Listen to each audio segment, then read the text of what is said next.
Hi guys, how's it going? So I just have a really interesting idea that's been burning in my head since I got this. This is a J-class locomotive from the Norfolk and Western Railway. I just recently got it a few days ago. Yeah, this is gonna be a really quick video shout out to a YouTuber, a very small YouTuber in fact, named Cameron's Trains. He is a very, very, very small YouTuber.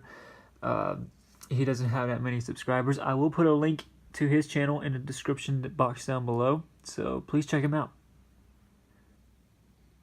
So before we get started, I have added a line to from here to there, and these are 18-inch radius curves right there, where my finger's pointing. And I'm going to see if my J-class can handle these 18-inch radius curves right here.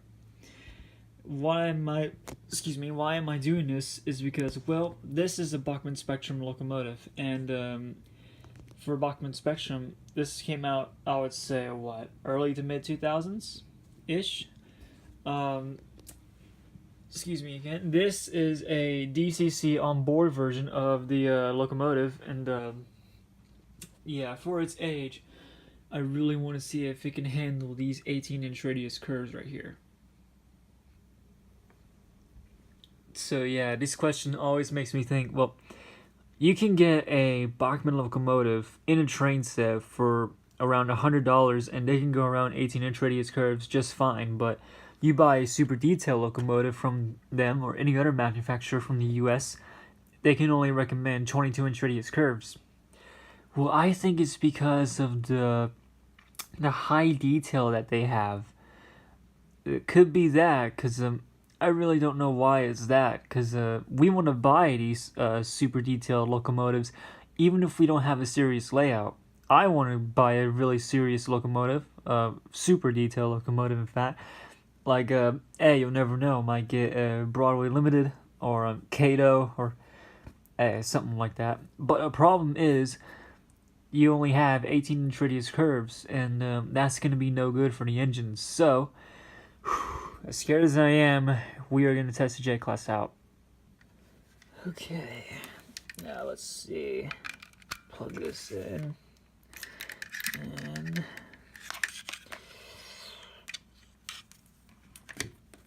now plug this into the terminal track. You also probably might notice that I didn't make an entire loop. Well, to be honest, there's really no point in that, really. There we go. Now get a Bachman Thomas. See if it works. See which direction he's going. Alright, he's going forwards instead of backwards, which is okay. I know there's no point in doing this, but this really bugs me. There we go. Now let's see if he goes backwards. Yep, he goes backwards and the controller's set to backwards. Okay, now time to put the J-Class on. You are going to have that excusing noise in the background. There's some people working on a bridge that's close to my house, but yeah. Come on. Alright. So difficult getting this thing on the track because it has so many wheels, but it's worth it.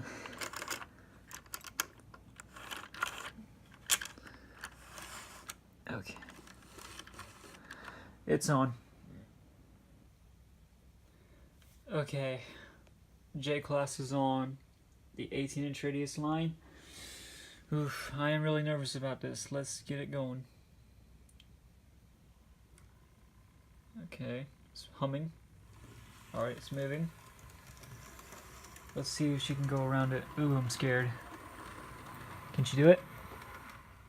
Oh! I just saw it slow down there. I promise you guys that was not me. It really did slow down. I didn't have my camera at the controller, or hold on. Set it to a bit faster. Look, hand off, hand off. Oh, yep, there it goes. It's slowing down. Well, back. Surprisingly, it can do it. It can really do it.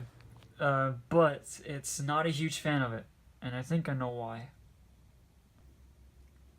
Okay, I just stripped up the 18-inch line, or 18-inch radius line. So yeah, now let's talk about why this thing slowed down on such a tight curve. I think the only criticism is the driving wheels that it has. As you can see, it feels like they are kind of close together, but it is as per prototype. Hold on, see if you can see this better. Yep, that's a little bit better, or it's a lot better, in fact.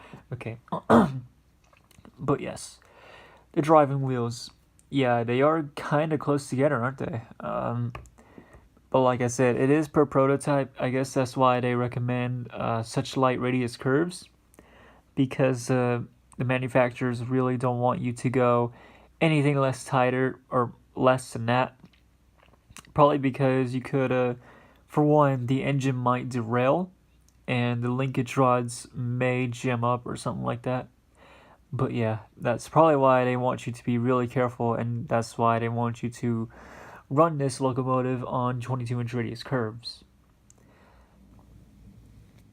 But hey, don't let that stop you from getting this beautiful locomotive.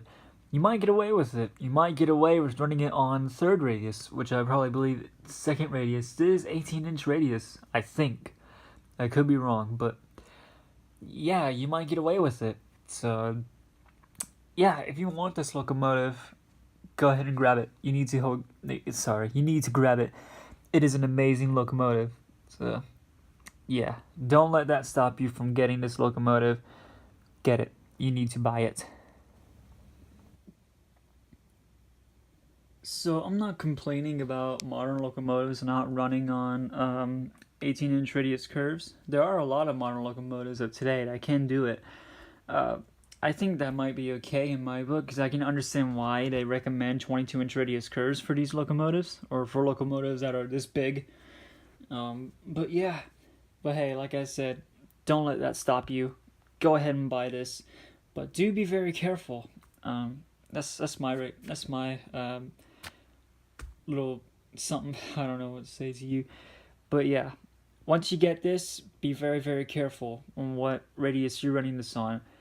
Uh, if you are planning on buying this, if you're from overseas, I do recommend that you buy really lighter curves, or get FlexiTrack if you can, and make it as light as and gentle as possible. So yeah, that's my rant right there.